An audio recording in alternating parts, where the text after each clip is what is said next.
How you doing? This is the guy from Pittsburgh. Well, the reason you haven't seen me in videos is I've been very sick. When I cough, it hurts right here, and I forgot to go get the ice pack. Should do that. I'll do that before the next video. Now, this is not Jade Helm, but I want to talk about something else. I just found an interesting little statistic here. If I go down to the bottom of the page, and that is, there's a list of dead bankers. Now, you remember those who listen to Coast AM, either Art Bell or George Norrie. You remember that both Art and George have talked about scientists being killed, environmentalist scientists and others,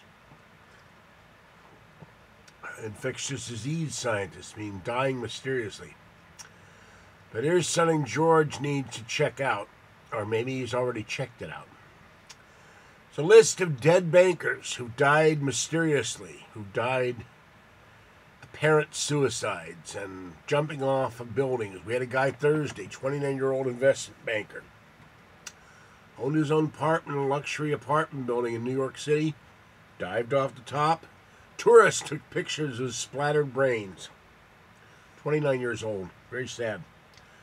But did he die, or was he pushed or thrown? But here's number 71. I want to comment on this because it's interesting given George's new book. Somewhere is hiding something. Number 71 in the dead bankers list. Therese Brouwer, 50, managing director, ING, Netherlands, died in MH17 crash.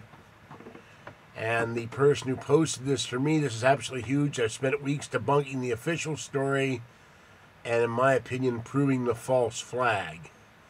And there's a reference here.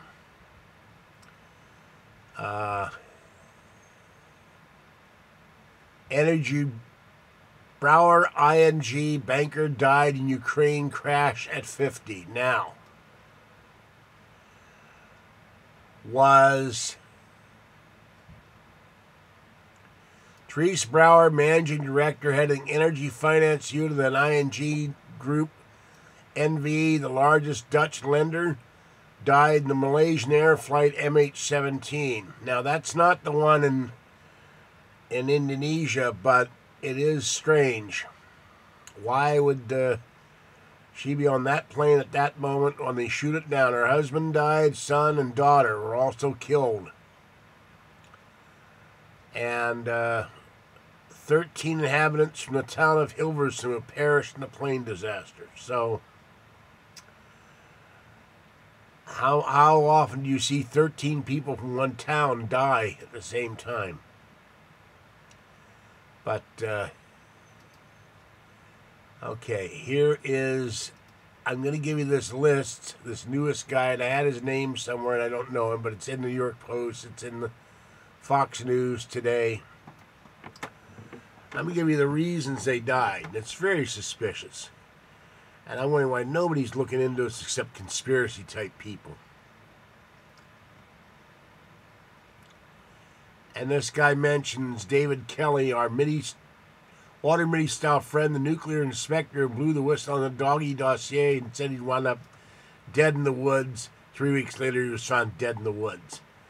So, the Chinese announced, this is back in January, the lowest level of growth in 25 years. Here's your list here. Rise Earth. And, okay. Thomas Gilbert, 70, hedge fund manager, shot by his son for reducing his allowance. Edmund Riley, a trader at Midtown Vertical Group, threw himself in front of a Long Island Railroad train. James McDonald, president, Rockefeller and Company, CEO, gunshot wound, apparently self-inflicted. Thomas Shankman, 42, sudden death, cause unknown. Nassim Mubin, assistant vice president, SBTL Bank, Islamabad, suicide, jumped. Daniel Leaf, senior manager, Bank of Scotland, fell off a cliff. Guess they ran out of buildings. Nigel Sharvin, Senior Relationship Manager, Ulster Bank. Managed portfolios of distressed businesses. Accidental drowning. Hold on, I gotta move the page here. Okay. Lydia, no surname given. Francis Bread Bank Populaire, suicide, jumped. Li Huanhua, non-bank financial institute in supervision of the regulator. I assume this is China from the name. Heart attack. Benedict Philippines, shot. Tanji Dewberry, assistant vice president, Credit Suisse, house fire. That's different. Amir Kass, co-founder, managing director, Markstone Capital Group, private equity fund. Cyclist hit by car. Jürgen Frick, Bank Frick, shot dead. John Peter Schmidtman, former CEO, Dutch Bank ABN AMRO, possible suicide, shot. Andrew Jazik, assistant vice president, commercial banking at PNC Financial Services Group, missing or dead. Mohammed Hamwi, system analyst, TREP, shot. Joseph John Papa, JP Morgan lawyer, cyclist hit by minivan. Kenneth Belando, former JP Morgan employee, suicide, jumping from his apartment building. John Ruiz, Morgan Stanley municipal debt analyst, died suddenly, no cause given. Jason Saleh, 34, information tech specialist at JP Morgan, dead outside a Walgreens pharmacy. Autumn Radka, CEO of Fresh Minute Bitcoin, suicide suspected. James Stewart Jr., former National Bank of Commerce CEO, found dead. Li Junji, JP Morgan, suicide or jumping from the Morgan headquarters in Hong Kong. Ryan Henry Crane, executive JP Morgan, sudden death, unknown. Richard Talley, found in his garage, died from 7 or 8 self-inflicted wounds from a nail gun fired into his torso and head. Now, how do you kill yourself with a nail gun and keep going? It's kind of strange. Gabriel McGee, JP Morgan employee, died after jumping from the rooftop of JP Morgan HQ in Europe. Julian Knott, JP Morgan, executive director, network operations, global tier 3, shot his wife multiple times, shot himself dead in their luxury house. Mike Decker, suicide, 13-meter embankment, 40 to 50 feet, may have jumped over a fence, a 4-foot-high fence, before falling down a 40 to 50-foot embankment. Now, think about this for a minute.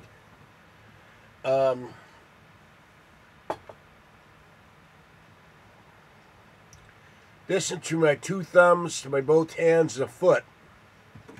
So 4 feet is about this high. Jumps over a fence and jumps over a cliff. Let's see. Durker worked at Russell Bank and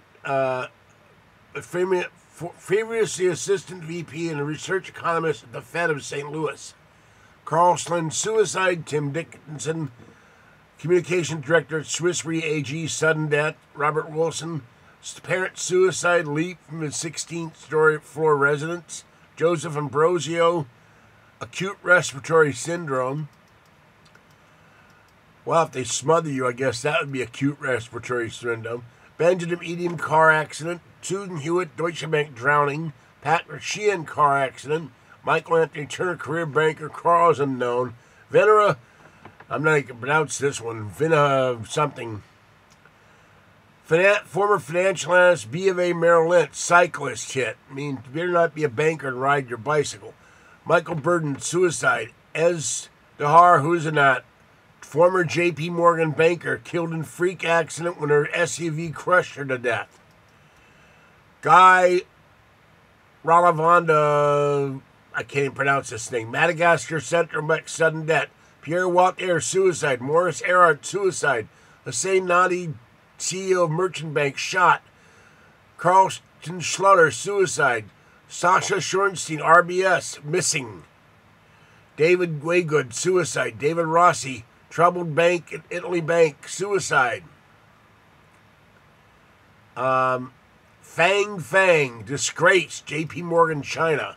Now, I don't know what that means. What does disgrace mean? Is that worse than dying? You're disgraced. Oh my God, I'm disgraced. And then you jump over a fence? I don't know. Robin Clark, RP, Martin Wolf of Shenfield City Bank shot. He survived. Now, that's the first guy I've heard that survived.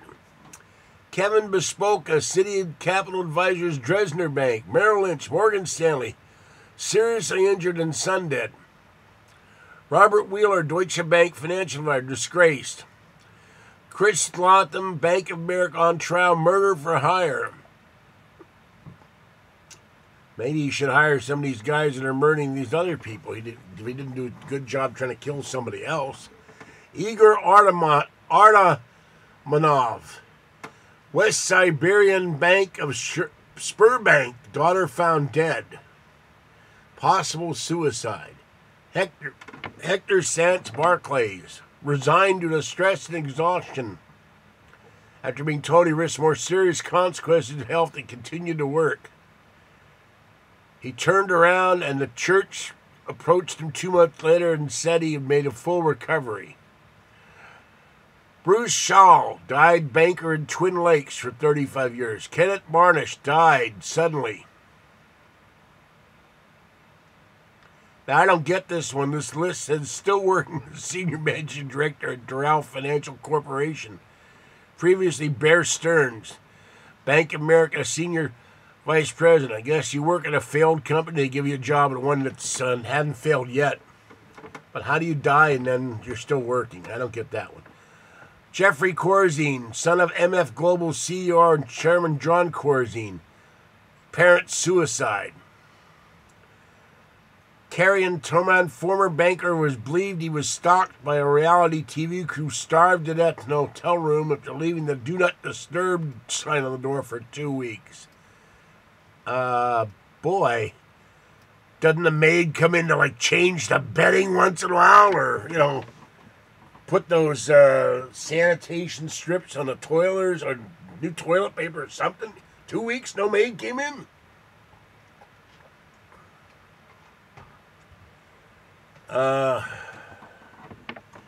Highly suspicious claims, it says, as many of us know, that the hotel cleaning staff will knock on the door after 24 hours and eventually enter the room if failing to respond. An inquest was opened after his death. In 2010, the family asked for a second hearing, but they were not informed. Police found all of his possessions in the room, but despite documents mentioning his family, failed to tell the family he had died. That's bizarre. Okay, Nicholas Austin, former bank manager from Herzing, died after drinking antifreeze in an effort to get high. Now, I have never known anyone or heard of anyone drinking antifreeze. Yeah, let me fix you up here. Have some of this Prestone. I don't get that one. He died. I took special note of the last one. He was found in a coma by his wife, Lynn.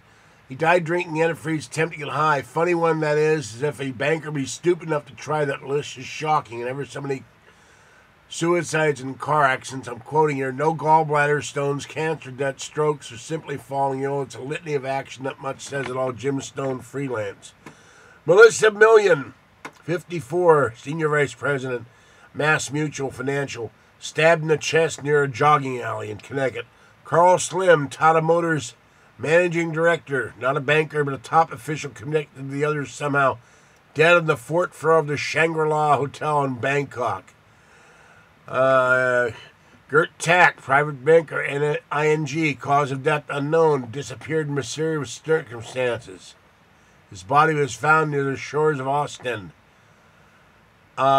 Chiu Lin, reality manager, ABM AMRO, dead. No cause listed. Gallagher Gambino, assistant general counsel, Deutsche Bank America, alleged suicide by hanging. Thierry Lane, banker at Anatevka SA Israel, parent suicide. Now, Todd Robert Edward, MT Bank vice president. Injury sustained in an accident. Teresa Brower, like I said, MH17. So there's 71, you count the latest one, 72 bankers that have died in suspicious circumstances. And then we have the guy, the Beautiful Mind guy. That's not a banker, but he and his wife died in a taxi cab crash. Now, I want to know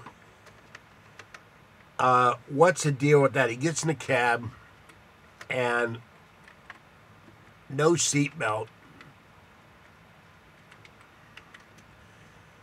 And John Nash, no seatbelt. They get broadsided. And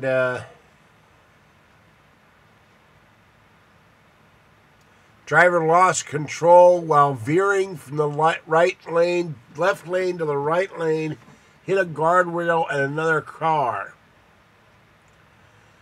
The taxi driver and driver of the other car were treated for injuries. No charge has been filed on Sunday. They were returning from Norway, where Dr. Nash had received the Abel Prize, Norwegian Academy of Science and Letters.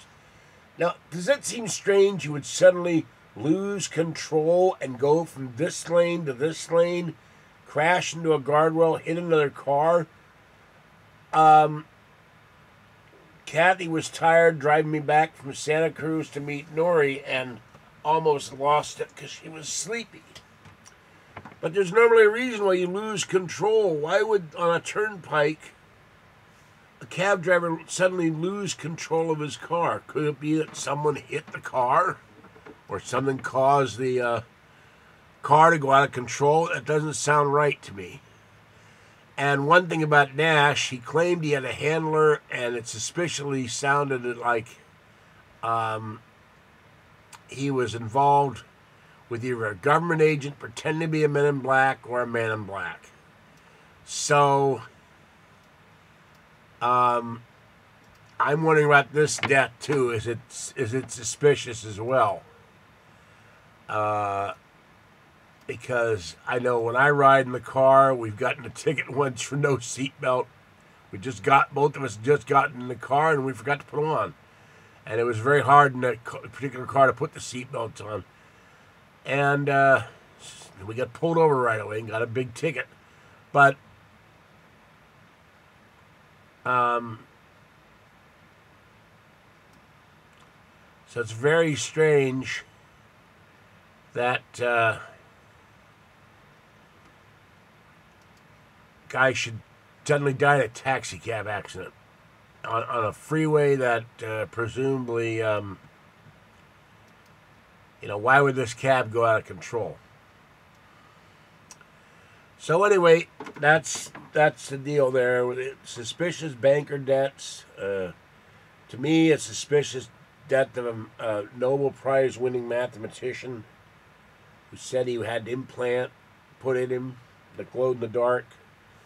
Said he had a Man in Black handler.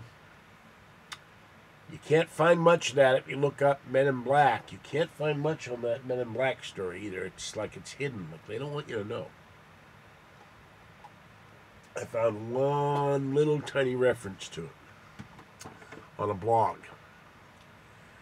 Now, it said that he believed that he was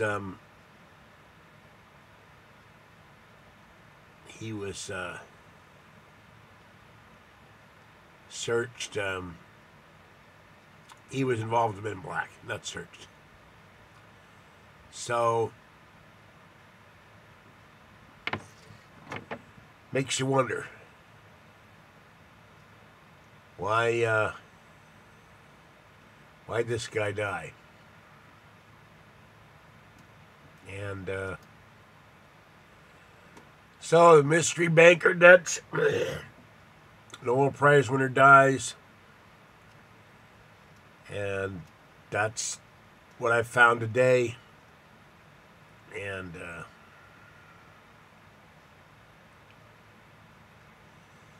now here's another death. This has nothing to do with bankers. Barbara Dreyfus, longtime agent who joined Will Packard's head of his production company, found dead in her home. She had asthma and other issues, been conducting business till late Thursday night, had a full schedule for the day, including a business lunch. Next week, she was planning to go on vacation.